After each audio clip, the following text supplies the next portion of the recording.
cantou o coro essa canção porque o planejamento para hoje era: eu posso perdoar.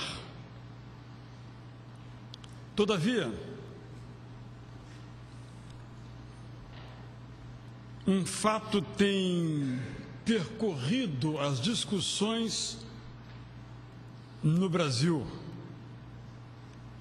após o abortamento de 2 gêmeos em Recife, daquela menina de 9 anos, abusada desde os 6 pelo padastro em Alagoinha, no mesmo estado. Decidi então, hoje e à noite, numa outra perspectiva, considerar este tema. Aborto, uma breve introdução pastoral.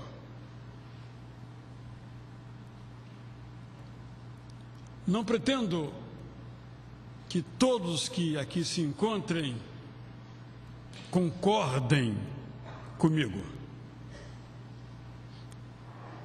Há uma grande dificuldade em tratarmos deste assunto, o aborto, porque não há um texto bíblico específico, explícito, a respeito do problema, uma vez que ele inexistia nos tempos bíblicos, nos termos postos pela chamada modernidade.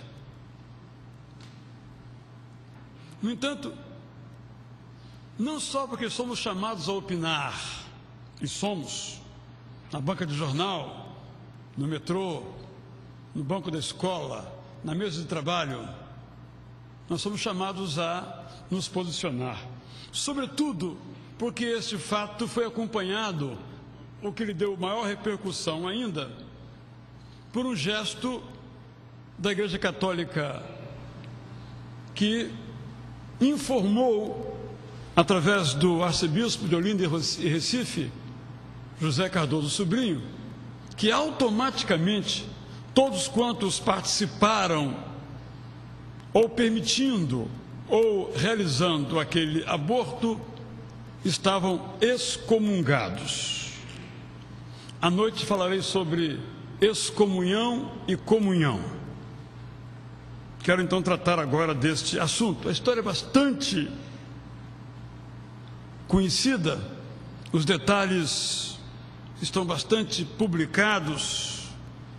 Eu li depoimentos de ambos os lados, li um longo depoimento do padre Edson Rodrigues, pároco da cidade de Alagoinha, que tentou impedir o aborto, li o depoimento do arcebispo Cardoso Sobrinho, li depoimentos de médicos. Penso então que precisamos nos posicionar, não em relação ao episódio em si, mas em relação ao tema do aborto. Lembro que a cidade onde houve o abuso por 3 anos daquela menina tem 15 mil habitantes, dos quais 35% são analfabetos. A garota, cujo nome felizmente ainda está escondido, mede 1,36 m. Tem 36 quilos, tinha, quando grávida, 36 quilos era o seu peso. Isso apenas para mostrar o aspecto dramático envolvendo aquela realidade. O seu padrasto tem 23 anos e a sua mãe 39.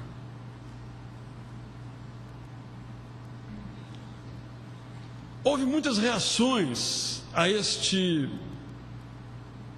a atitude, melhor dizendo, da Igreja Católica.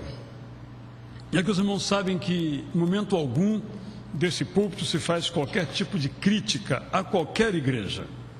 Não é nesse contexto, então, apenas algo que se tornou público e merece, então, uma reflexão de nossa parte, porque temos muitos pontos em comum com a Igreja Católica, muitos. muitos pontos que nós não comungamos da mesma concepção, da mesma interpretação da palavra de Deus. Li muitas reações, algumas muito violentas, como por exemplo do médico Drauzio Varela, mas duas me chamaram muita atenção.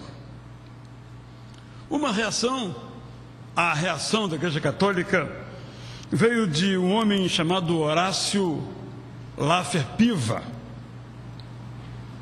empresário que foi presidente da Federação das Indústrias do Estado de São Paulo, em que ele se diz cansado de sermões e pregações com lugares comuns conservadores, prosa aborrecida e absolutamente dissociada da realidade. E nesse artigo, então, ele dá adeus à Igreja Católica ao dizer: eu estou no grupo dos que dispensaram a classe eclesiástica na intermediação de sua relação com Deus. Eu sigo em contato com o Eterno. Aliás, é dele que deve vir o meu perdão, felizmente. Mas contato direto, de casa, sem intermediação. É mais focado, mais honesto, mais real, mais humanamente divino.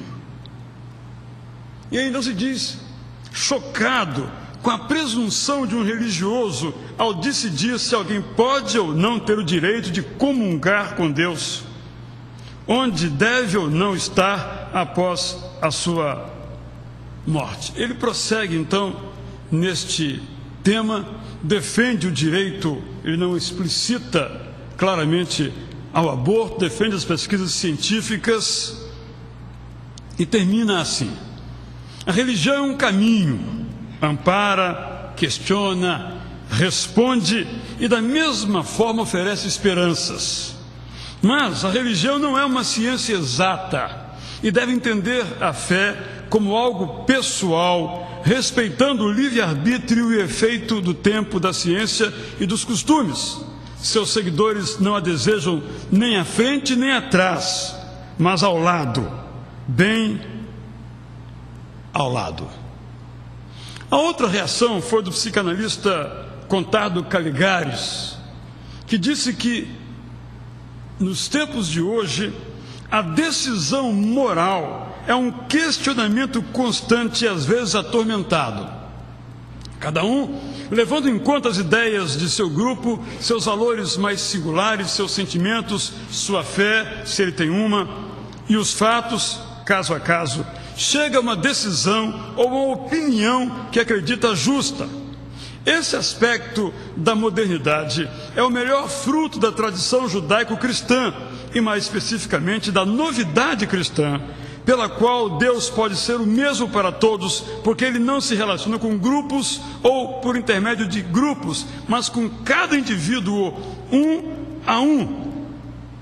E para minha surpresa, leitor que sou de Conrado Caligari, ele afirma ainda: ser moderno não significa topar qualquer parada e perder-se no relativismo.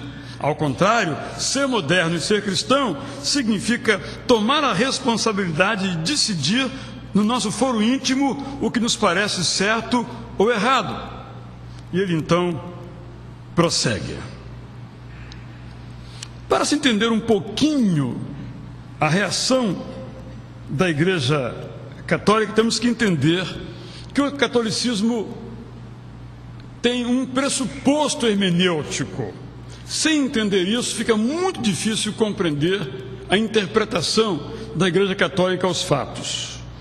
E o pressuposto hermenêutico é o seguinte: a Igreja é anterior à Bíblia. Portanto, a voz da Igreja é superior à voz da Bíblia.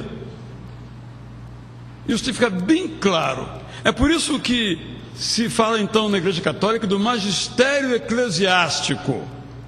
E é por isso que quando se abre uma bula papal, por exemplo, não se cita a Bíblia. Se citam outras encíclicas papais. Este é o modo como a Igreja Católica lê a Bíblia.